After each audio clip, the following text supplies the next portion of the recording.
Truly delighted to have you on Siasa Brigade, a show on matters politics and governance, talking matters politics here in Kenya and across the region. I'm yours truly, Richard Mwanjo. Always a pleasure to have you on board. Today, as usual, we are talking about a plethora of issues in the world of politics. Gonna unpack them one after the other. But before that, allow me to introduce Kenya's most sought-after political analyst, the first of his name, Herman Manyora, Vegas' biggest export, after Musalia Mudavadi, of course. Right? How are you? I'm well. How about you? Wonderful. Looking all flowery. Yeah, I'm just good. Just good. Yes. And you've just been told by the other man, you need to brace yourself for the El Nino rains. I hear so. You'll be keeping warm? Again, drought kicks us. Rain comes, it kicks us. I think we have a problem in this country. Someone told me it's high time Herman Manyora tells his son, Johnson Sakaja, to look at the drainage issues before the El Nino come on board. Do you think that's the conversation Sakaja should be looking into? He will not. Or how about we set an emergency fund as government? No, they will eat it. Disaster management funds? That's the money they like most. Because it doesn't have accounting structures. It doesn't? No.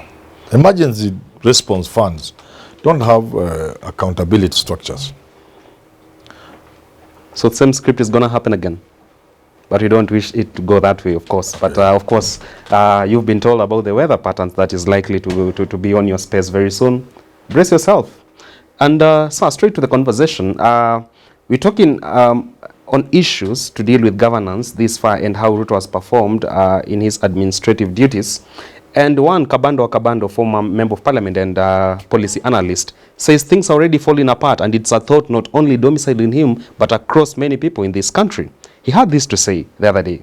Honorable Rais, the brokers, stooges, fraudsters, opportunists, court poets, and masters of platitudes accompanying you for campaigns 2027 are your worst enemies as president.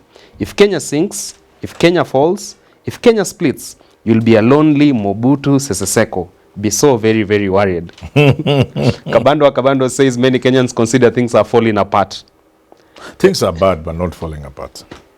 But not falling apart. No. But why would someone liken Mobutu Sese Seko to our president, Ruto? Those are exaggerations. Hyperbole.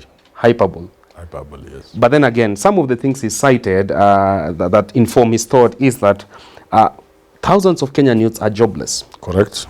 And that the president is not really putting on ground measures to address that. Come on. Yes. This man has got into office, tried to look into the SMEs, create a hustler fund. He's tried to do the housing agenda to tap these youths into employment. Just what more can he do in under 1 year of administration? I'm not alarmist like Kabando, but I will agree with him that there's so much we can do, which if we don't do, we run the risk of destroying and losing the country. Like you rightly put it, you cannot have millions of young people without jobs and hope the rest of you, the few of you with money, will continue enjoying, driving past them with big vehicles, going to nice clubs. But you've learned a little economics, you know that can't happen in just 1 year of administration. It can happen within a day, leave alone a year. It can? Yes. So what's the antidote here to fix that? Proper policies. There are many things, low-hanging fruits, as the cliche goes. There are many things within a week the country can put in place. Mm-hmm. And you may not create the jobs immediately, but they will begin pouring in. The jobs will begin coming in fast and furious, as they say. But above that, you'll create hope. For example, if the president from Harambee House or State House announces that going forward, there will be no dumping going on in this country. No dumping. Beginning with textiles and other things, especially textiles and leather. Mm-hmm. No dumping. Forget about even tariffs, just no dumping. Because a lot of what happens is actual dumping. People are not even paying. Forget about taxes. Just ensure that you put policies in place which will mean Kenyans will begin manufacturing their own shoes. And the textile industry will grow. If you say hakuna mtumba, kesho, hakuna hizi nguo zinatoka Turkey, my friend, people will not walk naked. That industry will grow. And you will create millions of jobs from those two industries. Mm-hmm. If you say, henceforth, no animal will go to Mombasa to board a ship when it's alive. No goat, no camel, no cow living, alive, will go out of this country. We shall only give animal products for export. You create huge amounts of money. If you say today, we stop being a cash crop country, we'll process our coffee, we'll process our tea. What does it take to process tea? And you will look for markets. If you are my ambassador in Turkey, I just want one answer from you. How much tea shall we sell in Turkey or come back home? If you are my ambassador in Algeria, I want to know why Algeria does not import things like coffee and tea and the rest. Why can't you convince them it is easier to import tea from Kenya than do these alternatives of mint and the rest? Because there's always this issue of comparative advantage in world trade and economics. Hard facts on paper. So, those things will create hope among the people of Kenya. And they will create jobs.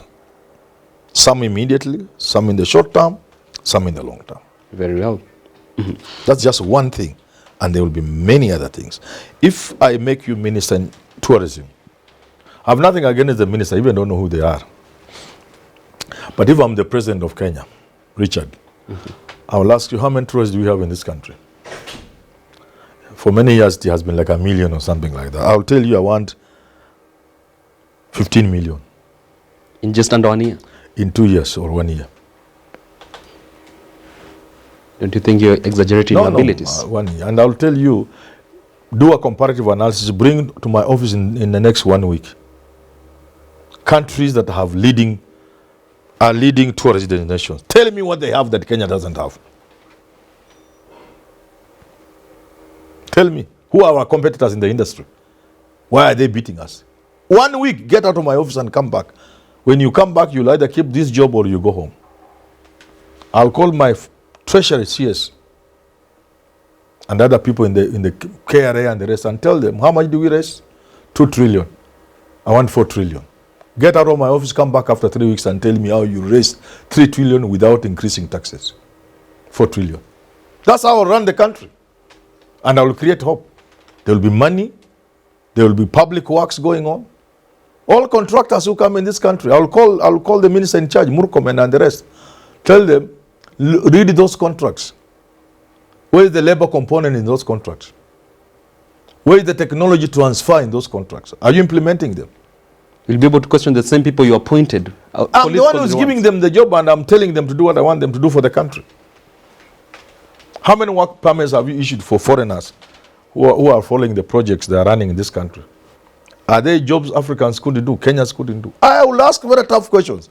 Very few people will agree to be my ministers. Then that will mean anybody who works in my cabinet will be a person who is ready to sacrifice, to serve this country for posterity.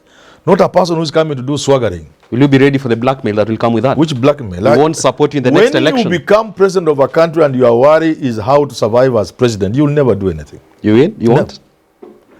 Not even about your life. Because by the time you agree to be president, your life can be taken any time. By the time you take that Bible, or the Quran, or whatever it is, the question of whether you can be removed in whatever style or even killed, assassinated, shouldn't be arising because you put yourself up there. It's ready. It's any time you can go. In this day and age. Yeah, and an election shouldn't worry you. Do the right thing, let people elect you or send you home. But you will have done your right thing. You would. If I'm the president, I'll just do the right thing. And I'll create hope. I'll create jobs. This country, you are the economist. I know the usual houseboy. You can't. World Bank houseboys. Listen. This country, under a serious president, and I'm not saying the ones who are there have not been serious, but I'm just saying under Manyora, in less than 10 years, we will be importing labor. We will have more jobs that Kenyans can be found to do them. There will be jobs for which you will look for foreigners to come and do. No child going to Saudi. What? To Saudi? What? And when there are too many jobs here? In fact, as I exit the presidency after 10 years, Kenya will be importing more than 2 million people to come and work here. What? And the least paid Kenyan, if I'm president in 2021 now, this is 2023. Yeah. By 2025, 24 next year, the least paid Kenyan will earn 60,000 shillings. Least paid Kenyan. The least 60,000 shillings. And the highest paid. And then you leave the highest paid will not get beyond 500,000. The highest paid. The president. Without sinking the nation into national debt. Which debt? There's so much money. As an economist, I know how you go wrong and why this country is going. One, I will not depend on tax alone. I can reduce taxes in a way you can think I'm mad. And still build self-reliance? I can lower the tax brackets and tax rates in a way people think I'm mad. How will I get more money? That's the question. Government will go into business. All these parastatals that are supposed to make money will make money if I'm the president. No bailouts? Forget about bailout.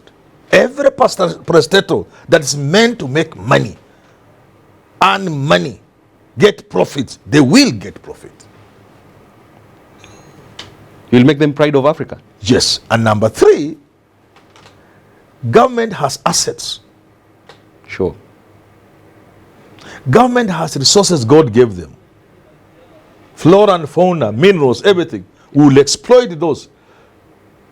And our income within 5 years of my presidency will be no less than 10 trillion Kenya shillings. Today we have 2 trillion. I'll multiply by 5. And by the time I leave, the least amount of money Kenya can put on the table every financial year will be like 30 trillion shillings. So that means you're confident you'll make and Kenya. This country will not be what it is. You cannot, if you had gone away for 5 years, if you come back, she will just run away. You cannot believe this is Kenya. Do you know a hospital called Kenyatta National Hospital? Sure. Have you heard of it? Sure. As president for 10 years, I will have a hospital like Kenyatta National Hospital in every county. That's too much ambition. Do you know a school called Alliance High School? Sure. Both girls and boys. That will be the common school in this country. In Mandera it will be there? Yes. Because you not even steal Kenya's money, not even 1 shilling. Nobody will steal our money. Not when I'm president. And they will know it. They just look at me, you can't steal if I'm president. Not even 1 shilling. I myself will live a normal life. With chess cars and all that? Nothing. I'll just live a normal life. Basic protection for the president, yes. But nothing extravagant. I met a governor the other day, I'm telling you. I went for a funeral and I saw the governor. As we were coming from the mortuary, I lost somebody. The governor is leaving the mortuary with sirens. What? I'm telling you. A governor. It's a very small person, but working with sirens in a village. I met mine also some years back. At a funeral? I will have less of that than the governor has today as the president. And less foreign trips. You'll find me in a hotel in Nairobi having my lunch with citizens of this country, with basic protection. I'll set the standards. I'll follow the footsteps, and even better, what Magufuli did. Thomas Sankara. We'll change Africa. You have 5 African presidents like Thomas Sankara, like Magufuli, and the continent will change. You're going to make Kenya poised to be the next Singapore of Africa? Better than Singapore. What is Singapore? Singapore is a small place. Your presidential jet won't be flying past us every minute. Going to Uganda, Zimbabwe. Doing what? Bilateral talks. Which bilateral talks? The world has become so small you can do everything from your bedroom. There you have it. From the breakfast table, you run the country, you interact with the world. A Manyora's presidency. It remains to be seen. That is Herman Manyora talking matters, governance and politics at large that is playing out in Kenya's political landscape. And we hope that you've listened into the nuggets of wisdom coming from him. Thank you so much for always tuning in on this particular show and also other shows on the channel with Evans Okenyi, Jadiel Kabiro and Mundia Gitau. Until next time, God bless.